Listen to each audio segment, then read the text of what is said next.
Well, it is often a very special day in the city of Halifax, but today more so as the Halifax Wanderers Football Club have officially named their second head coach in club history, and we have the pleasure of speaking with him right now. Patrice Gheisar, thank you so much for spending a little bit of time with us today. First of all, congratulations and welcome to the Canadian Premier League. Thank you, Adam. Super excited to be here. It's a wonderful day. I've dreamt of this day for many, many years, and to be a part of this is just feels like a dream. Over the next 5 to 10 minutes with you, obviously, there's a lot of ground to try and cover in a short period of time, but I think it's important to start with yourself and what this means for coaches because we're often shining the spotlight, rightfully so, on the players that come through the various pipelines in this country, League One Canada being one of the biggest. But for yourself, I remember you saying how proud you were to be the first to make that leap as a coach because for as few opportunities as there are for professional players in this country, there are only 8 professional coaching jobs in the Canadian Premier League, 3 in Major League Soccer. Just what does this moment and this big hire mean for you and coaches as well that dream of coaching professionally in Canada? I mean, selfishly, I'm beyond excited, but I do feel the responsibility of carrying forward even beyond my best duties to represent all these other coaches that exist. I can't tell you that there is a team that we didn't play last season that I felt wasn't organized and didn't have great organization. Selfishly, I'm very excited. Collectively, I'm going to try to show that we need more teams. If this team performs well, then I think every ownership group that's thinking about having a team can say that they can get resources and look for Canadian coaches. And I think that also going upon League One, I want to thank League One for providing a platform for players to succeed at, but most importantly, for coaches to be a part of. And this is a clear indication that there is a pathway for not only, as you said, players, but also coaches to move forward. And who knows where their journey takes them and how high they can go up. Well, Patrice, there's no doubt that this is a very well-deserved hire, and I can understand why the Wanderers were so excited to bring someone with a resume and a CV like you have. Just to go through some numbers for people who may not know what you've been able to accomplish with Von Azuri and the club the past over a decade now. 41 wins, 2 losses, 5 draws, regular season and playoffs combined, 173 goals scored, and only 59 times you conceded. 114 plus 114 the goal differential. That clearly tells to me, Patrice, that you are a coach that likes to play some attacking football and clearly have been able to get the most out of some of your players. Is that a fair assessment of your philosophy? And what else can Wanderers and Canadian Premier League supporters expect from this group? I mean, when you put the numbers, I just got goosebumps when you say that. And I mean, we're certainly going to try to do our best and put our best foot forward to bring that here. And and that starts at training. We're going to encourage players to take chances. We're going to encourage our team to be a team that's on the front foot. We're going to encourage our players to smile. I mean, I think when you go back to your childhood, every kid dreamt of scoring a goal and running to the fans, and not necessarily doing the other parts of the game. So that's really important. I think what our fans can expect from our team this year will be a well-cultured team that will work hard. I think that's the basis. I think we're going to concentrate on having good people that are good in soccer rather than really good soccer players that are not terrific human beings. And I think our culture will be centered around attacking philosophy, and we're going to select players carefully that can fit to the mold on how we want to play.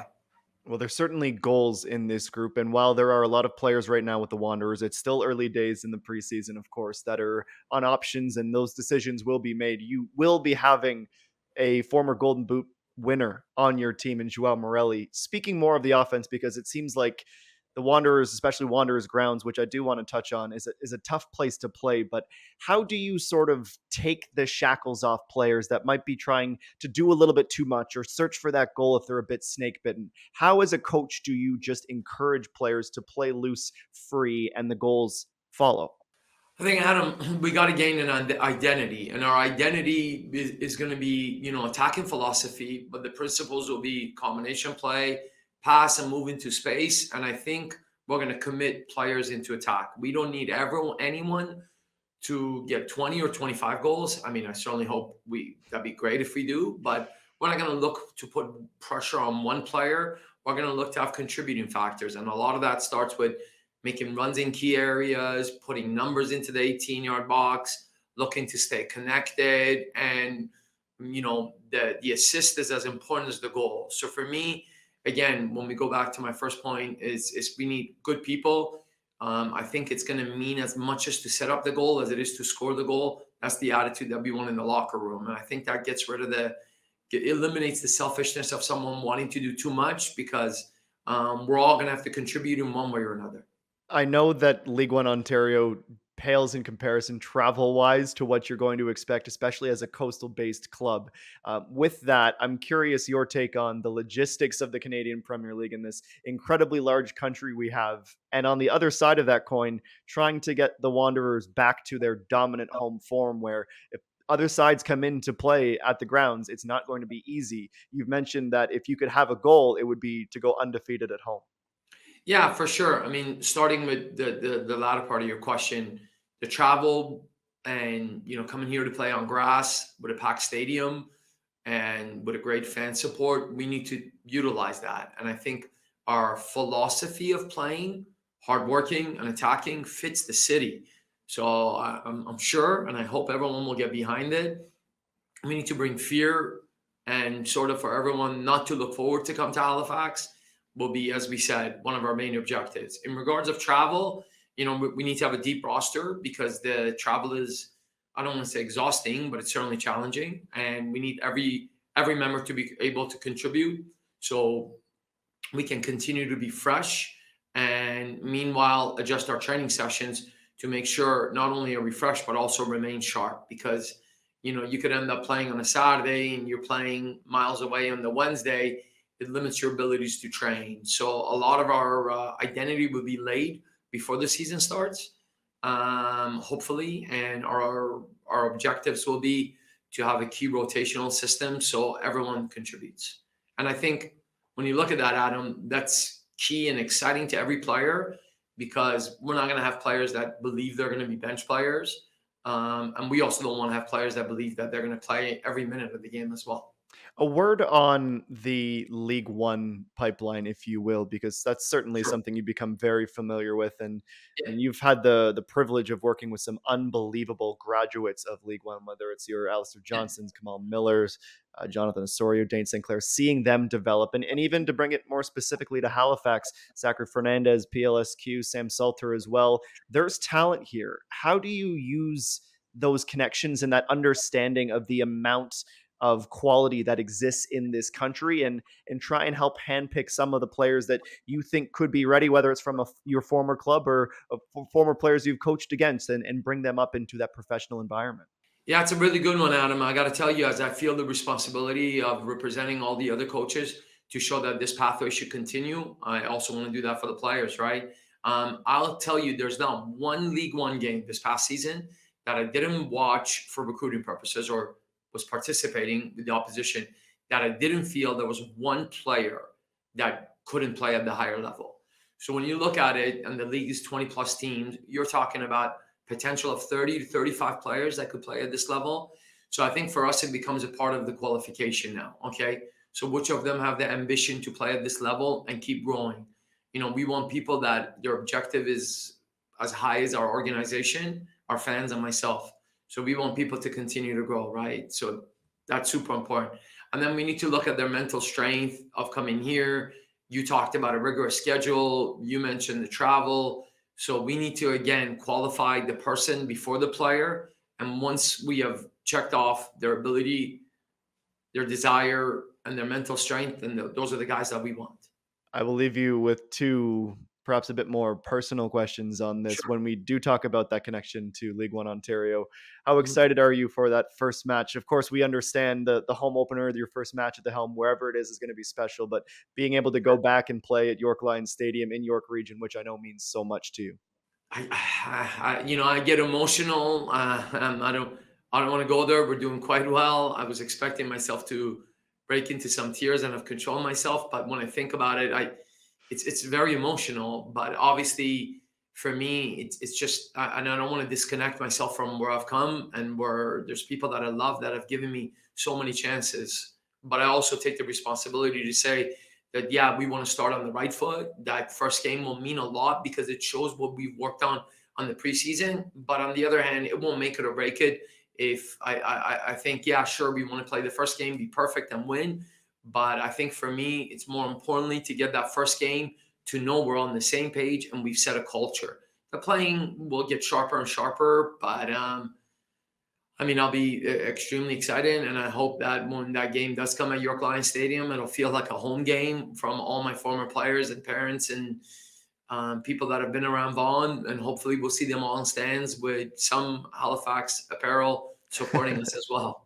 They might just change from blue to green as soon as the whistle blows, but we know how tight knit Vaughn is, and I imagine there will be some very good support just down the street. Yeah, Just a word: this is the World Cup.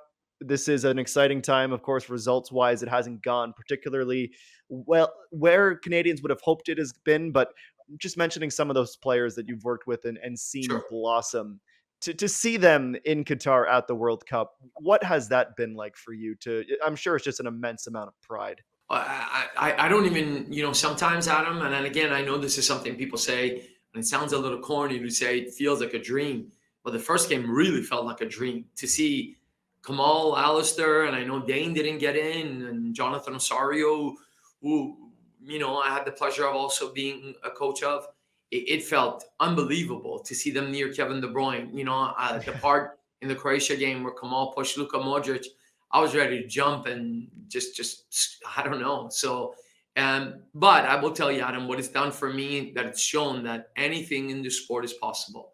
If you're the right person that has the right mentality and brave to say that this is my dream and I'm not afraid of putting myself out there, it's endless potential. I mean, I don't want to drift off here, but certainly everyone knows about the rumors of Alistair potentially going to Celtic, and as Kamal and Dane and many other, every single player on that team deserves, you feel that the game is growing and we're all bringing additional exposure to this great country with many players that it has.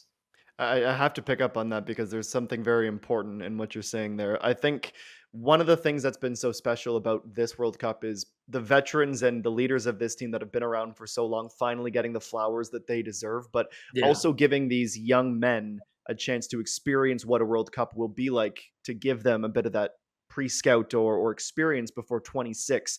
But what is it about the way you've seen players like the incredible names you just listed and the countless others in League One Ontario develop sure. as football players collectively the past 5-10 years? Because it seems like that the quality is just increasing through everyone. How have you seen that growth for these young Canadian footballers? Well, I mean, as the game grows, Adam, you're going to have more and more kids grow. And when they're younger, much like my son who was here today, dream about wanting to play soccer. And now there's maybe, of course, I get it. Every kid says, I dream of playing for Manchester United or Barcelona at the stadium. But now, I mean, he's wearing a Halifax jersey and he's thinking about the day that he plays here. So our kids have something to look forward to and understand that there's the map before was one way. You play here, you go to university, get drafted, or you go on trials. But how about now? You do well, you play in CPL, and you move on and you go somewhere else, or you play CPL and you make a great career. So I think that the game is growing. We've been very successful at Bond by having different levels and a platform from a U17, U19, reserve, and a League One team. And we have given our young players uncomfortable situations. Adam, when I was standing on that field today, I remembered our game against Halifax at 2019. And that's 3 years ago, Yeah. out a few months. And Alistair started in that game and Yes, played you 90 did. minutes, got a red card, but it was in the last minute and it was two yellows and was phenomenal over both legs. And that was his first time playing against a pro team. That team also had Ryan Raposo that ended up going fourth overall in the MLS, and also Deion Harris, who was also drafted 20th overall and now plays for Tampa Bay Rowdies. And that's just to name a few. So I think for us, the opportunities that Vaughn came is that we had young players and we were able to challenge them and we had the right mentors around them and we threw them in the water to see if they sink or swim. And, I guess now what we see on TVs that they're swimming. You mentioned the Canadian Championship. That's where I will leave you. It's going to be a very exciting year with the new Canadian Premier League club in Vancouver FC in the Yeah. mix. Obviously, League One BC gets their entrant as well. Have the PLSQ and League One Ontario back. What would it be like, and would you expect to see the Halifax Wanderers drawn against Devon Azuri? Yeah, Adam, I can see it. I can see it already. Some of the players have already been texting me and saying, "See you that game." I think it's just written in the stars. And I couldn't tell you how I feel. Obviously, I get it. You know, it's a game. It's a Canadian Championship. It's an elimination. It's a competition we want to be a part of and go far. And I want to tell you it's another game, Adam, but I don't want to start a relationship on a dishonest answer. So it'll be very emotional. The Very first emotional. chat of many, I'm sure. Once again, Patrice, to yourself, to your family, to League One and the Von Azuri, congratulations. Welcome. This is a very small community, and we are always excited when people deserve to get their chance, which you certainly have. And we can't wait to see you behind the touchline with the Wanderers blue on your chest. Congratulations, and thank you for joining us. Thank you, Adam. Thank you so much.